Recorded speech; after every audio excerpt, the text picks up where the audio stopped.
Hi, I'm Bob Iaculo. United Water believes that all citizens need to be informed about the important issues that affect their daily lives. That's why we're proud to support programming produced by the Caucus Educational Corporation and their partners in public television. Excellence in education next on Caucus New Jersey. Funding for this edition of Caucus New Jersey has been provided by the New Jersey Education Association, Wells Fargo, JFK Medical Center, Felician College, QualCare Inc., a local managed care company covering 750,000 New Jersey residents, Johnson & Johnson, and by the Russell Berry Foundation. Promotional support provided by the New Jersey Business and Industry Association, and by New Jersey Monthly, the magazine of the Garden State, available at newsstands.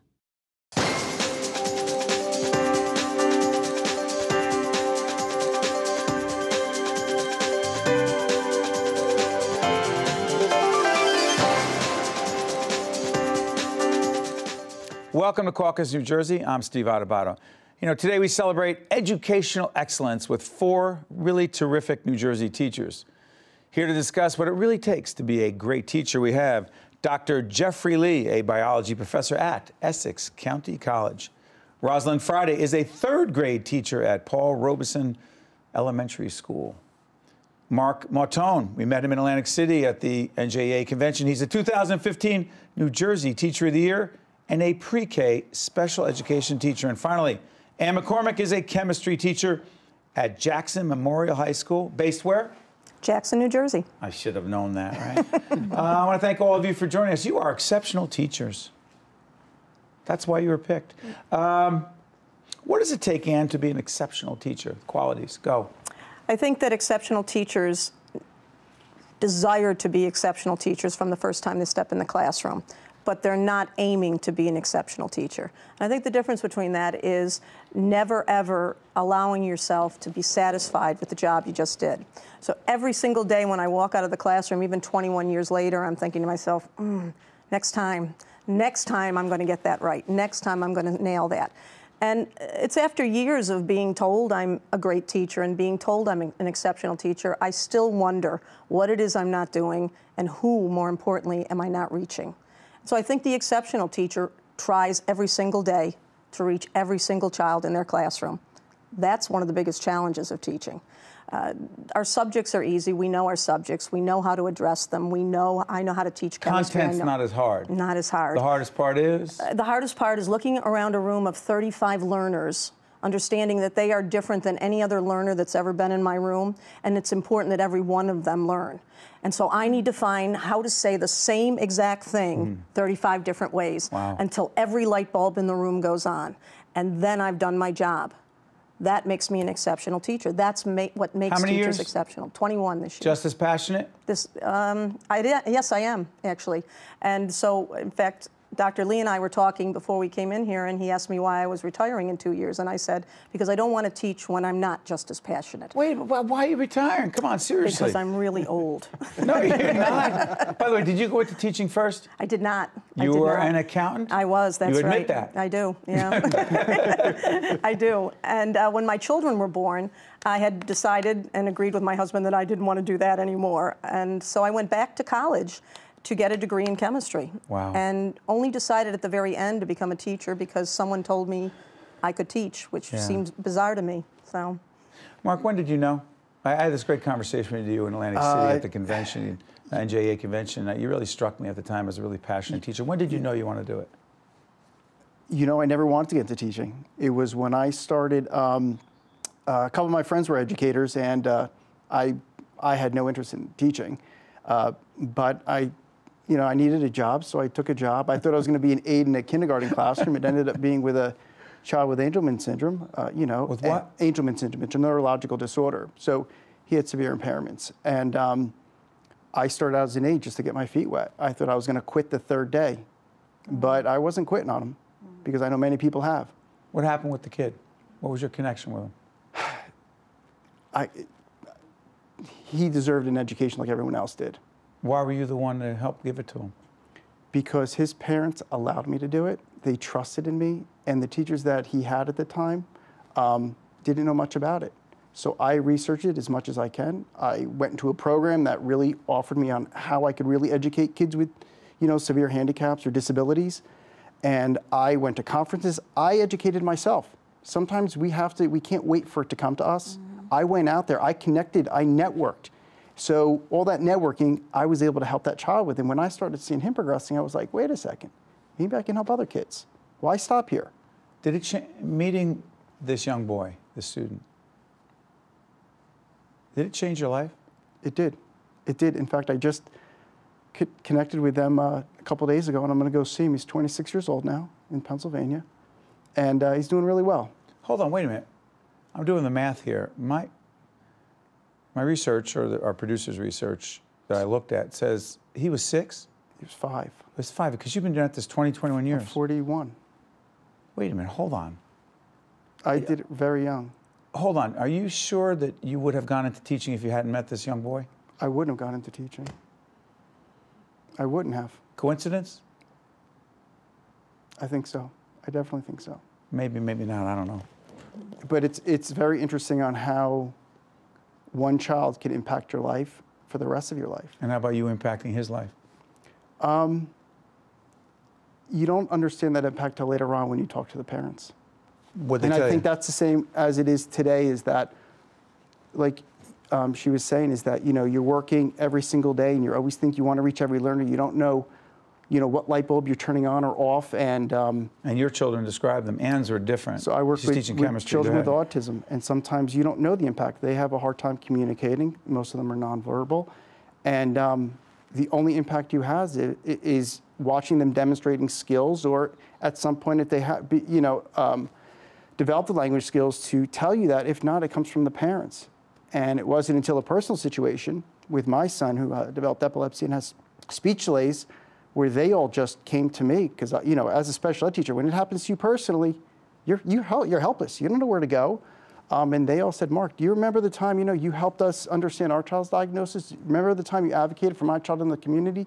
The time that you explained the laws to us when we didn't understand them?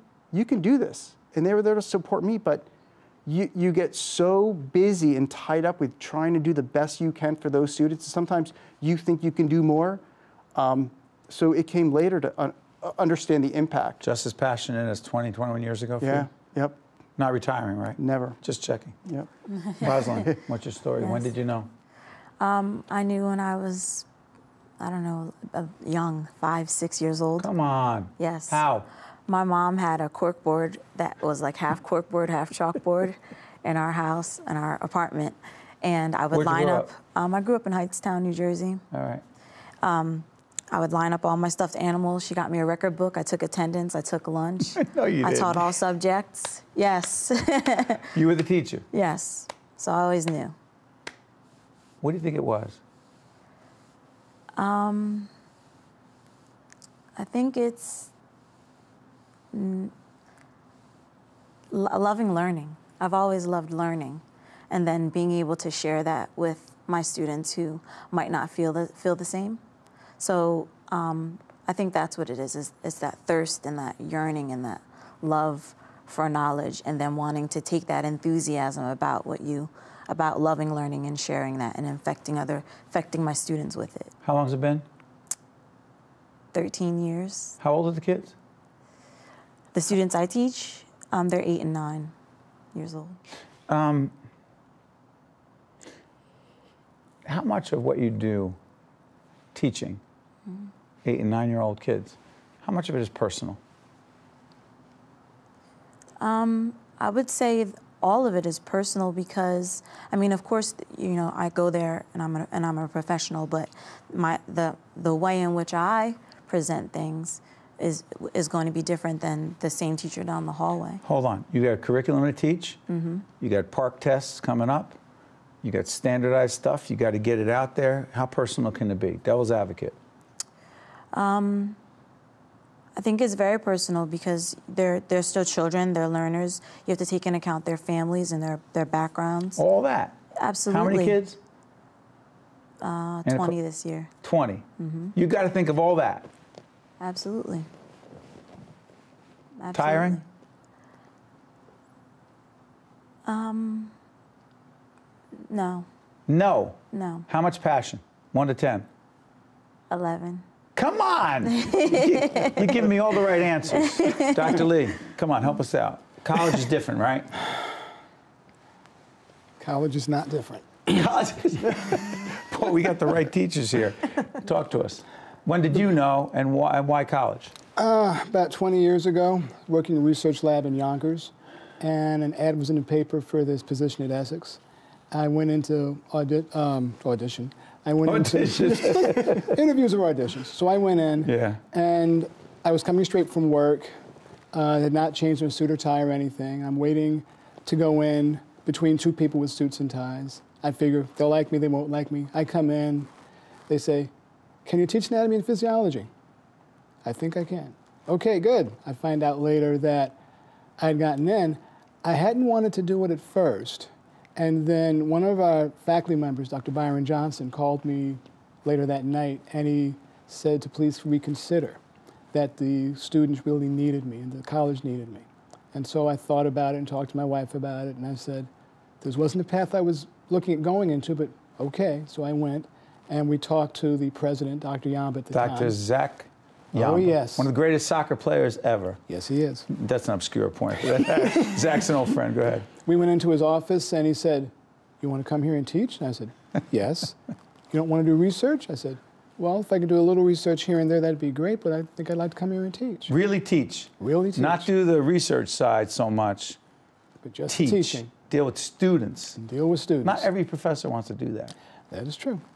And over the years, I've been 23 now, it's grown. The college has grown, how the college reached out to the community has grown, how it's enriched the community has grown, and the students have enriched my life. I'm, I think, a better person because of the students who I interact with and Devil's those that I advocate, help. before we talk about challenges. It's just work. It's just work. And enriches your life. How does that work? It's just work. It's just your job, you say. It's a job, and it's a job that you do, but it's a job you have passion for. So when the times when, for example, by contract, there's certain hours you have to be there, certain things you have to do. When you don't have to be there, you find yourself researching things. You find yourself, I need something for the lab to help explain a point. I'm going to go get it myself. You have students who email you after 5 years who have gone on, they need a recommendation letter. Can you get it to me in 2 days? You don't have to do it. But you do it. Why? Because you love the students and you want to see them do well. All right, so let's switch gears. As much as you love it, as much as you have great passion for what you do, let's talk about some of the, even for great educators like yourselves, let's talk about some of the most pressing challenges you face. Number one challenge you feel that you and most of your colleagues face as educators today. Number one. I think education isn't any different than society in general. And I think society, especially in this country, we're challenged financially. We're challenged with jobs. Not enough people have enough jobs. We're not sure we're educating people so that they will be employed properly in the next decades to come. I think in education at all levels, from a kindergarten level to a college level, and those of us that are in between, we need to always be looking at the bigger picture. We need to have the big umbrella out and make sure we're all underneath it, trying to figure out what it is our children need. And what they need in elementary school will depend on what happens in primary school. And what they need in middle school will depend on elementary school and so on. My job is to make sure that my students are prepared for their college rigors, because after college they have to get a job. And this country and its economy, and actually the future of the world, depends on what we do. I hope that doesn't sound too arrogant. Yeah, but sorry for interrupting. You make it sound like your biggest challenge is getting your students ready to get a job. Ready to make a contribution to the future. That's right. Is that your job? Oh, absolutely. Absolutely. The future employment in this country is about to make a shift and a swing that is going to shake most people up. Most of the jobs, or half the jobs that exist right now, aren't going to exist a decade and a half from now. And the jobs that are going to replace them, it's not to say that Americans are going to be unemployed, but it's to say that the jobs that are going to replace them are going to be in very different fields than they are now. And we better get it right. We better start the process so that our students, who will eventually be Americans, will be prepared to take these jobs. Isn't it going to be hard for you to step aside in 2 years? I mean, I'm listening to you right now like you're running for office. I mean, isn't it going to be, Well, Mark, maybe isn't it that's going to be what hard I'll for her to step aside? Tell her. It will be, because in 2 years it's going to change too. I mean, you're going to be on the sidelines in 2 years. Wow, that's harsh. And you're going to be on the sidelines with all this passion, all this. All right, I'll stay. How's that? See, I know I'd get you to do that. Biggest challenge you face? Outside of the everyday challenges on, administrators understanding what goes on in the classroom, I think the biggest thing is equity among all students, making sure that they have a high-quality teacher, make sure they're given the same opportunities as one district from another. A parent doesn't have to move from one town to another town to receive a better education. I think and I know that's a kind of quite frankly policy-oriented, esoteric, somewhat conversation that I respect and appreciate what you're saying, but I could have that with a state senator. Absolutely. I'm asking you. And that's what's coming down to us. Those are topics we talk about as state teachers. How? Absolutely. Because they want our input. Give me an example. Break it down. Okay. When we look at let's say at a local level, when you have an educator that you have some students that aren't doing well with one teacher, but we know another teacher can excel in that area and help that. But then the following year when they get placed in another classroom, they're not with an educator that can help them. So again, they may be failing for a second year. So it's us as educators to give that voice to advocate for the child, okay? And you feel your voice isn't being heard sometimes? I think so, yeah. Why do you think that is? I think it depends on, I think a lot of districts are top-down approaches. I don't think there's a lot of... Top-down meaning? Meaning more administrator-driven on things. Even though you guys know best? We know, I think, yeah, we definitely know best, but I also think that you have a lot of administrators in districts that aren't staying. They're revolving doors. They come in. I know a lot of districts that I visited as state teacher. They went through 3 or 4 principals in the last 5 years, superintendents. When there's a rotation, I'm going to ask you a leadership question in just a couple of minutes. When there's a rotating door going on the superintendent level, on the principal level, what impact does that have on educators in the classroom? You lose faith. You lose faith. You lose confidence in administration. Who's really running? Who's really... Jump in. Yeah. I'm sorry for interrupting. No, that's fine. What does it mean to you? They come in and they change policy, and it's like going back to square one when you don't necessarily need to go back. For example, you might get a new regime who comes in and says, oh, the curriculum that you currently have is no good. We're going to rewrite the whole curriculum. So then the same lessons that you taught, the year before, you can't use because those, that curriculum is no longer viable. But isn't it your curriculum with your students in your classroom? Don't you own it? I know where I work, we have, clauses in our contract that state that we can have some control over it, but when the principal is checking your lesson plans, they're going to want to see that you're using the current curriculum that has been approved by the board, that has been approved by that new, regime of this is the reality of it. But you're also just saying before that there's a unique way that you teach, that you connect with your students, and that's your classroom. And now I hear you saying that we have to get everything approved at this level and this level and this level. And I'm wondering where the dichotomy is there. It seems like there's a contradiction. There absolutely is. So you can, even if you have to get the curriculum approved, you can do it in your own way. Yes, but if it says that you're supposed to be on these certain standards and so on and so forth, that's where you have to. So let's deal with let's deal with the other elephant in the room. The standardized test issue. I think as a teacher, I recognize as a teacher, especially of a subject like chemistry and at the highest level, advanced place chemistry, which is college chemistry at the high school level, I accept the fact that it is important for not just as a state, the state of New Jersey, but all children in the United States of America, we should be able to, in this day and age, the year 2012, we should be able to agree on what is important for students to know in chemistry. Otherwise known as Common Core. Thank you very much. Are you okay with that? I am, actually. Yes, you are I am. Okay with yeah, it. I am. Now, it doesn't have anything to do with science. So as a science teacher, I am not attempting to tell math and English teachers what should be in the Common Core. But I'm telling you, as an AP Chemistry teacher, I'm okay with the AP Chemistry curriculum that's written by a company called College Board. And so colleges got together and said to College Board, this is what we want our college freshmen to know in chemistry. And then College Board said to us, here you go, here's the curriculum. Now teach it, because if your children know this, then they will get credit for college chemistry. Now, a minute ago, we agreed that teaching is personal, and it is. Yes. And so once I get the curriculum and I close my classroom door, when I blow something up, that's very personal. And it turns my curriculum into something different than just the curriculum the College Board But you still have to presented. get there. I'm okay how with you that. get there is how you get there. That's Right. exactly right. Okay. But we have to agree that everybody's going to teach some base. Then let's deal with the other piece of it in New Jersey. That's more unique to New Jersey. Common Core, back to New Jersey. The PARCC test. PARCC test. Good thing for teachers and their students. Well, I think so. I teach preschool, so my kids don't have the PARCC test. Not an issue for you. But I do, in our field of applied behavior analysis, it's data-driven, and we do extensive assessments. So we do formative assessments and summative assessments. In my field, we've only used data-driven instruction. So I think it will help some children. As far as everything that's,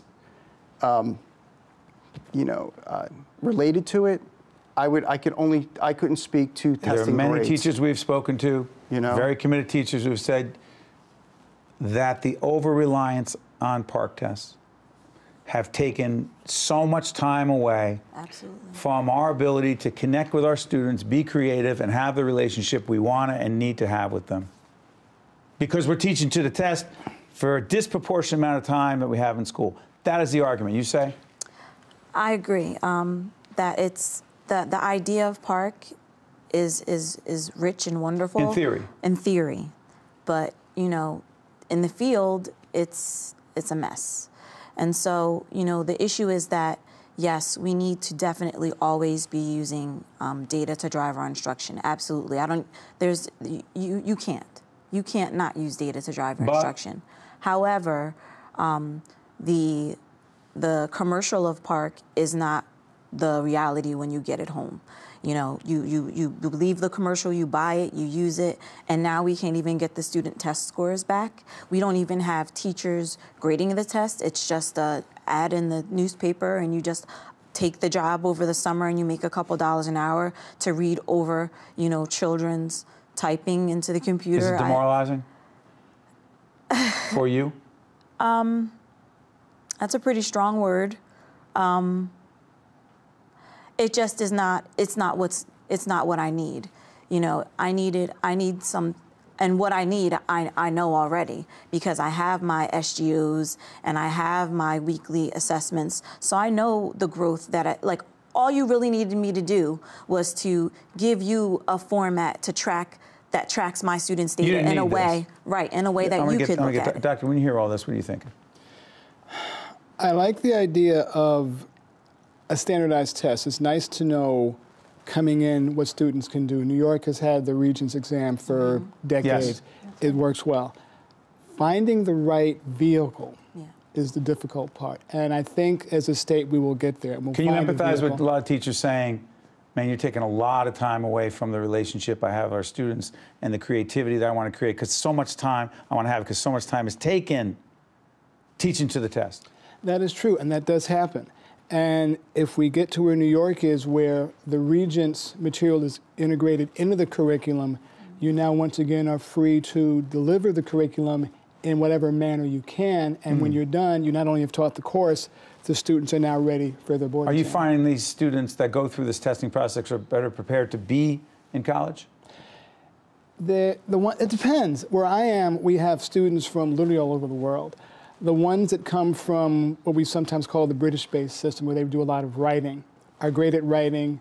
They can't fill in a multiple-choice exam. The ones that come from many public schools have seen multiple-choice exams for 12 years, they can't write, and everything in between. Yeah. But when you have a standardized test and you understand how to approach it. So people that are, say, older, who have gone through careers that require some sort of standardized exam, learning how to take a test. Yeah. Those are the ones that come in and material independent, they're able to know what they have to do and they can do it. Why don't we do this? First of all, I'm going to ask you a question off the air about the most important leadership lesson that you've learned, because teaching to me is often, I don't see how you could be a great educator without being a great leader, but I'll ask you that off the air. But I just want to say this. On behalf of all of us, all the parents out there who have children in the public schools, I want to thank all of you and your colleagues for everything that you do on behalf of our children every day to help them grow, not just academically, but as people. Thank you very much. The preceding program has been a production of the Caucus Educational Corporation, celebrating over 25 years of broadcast excellence, and 13 for WNET, NJTV, and WHYY.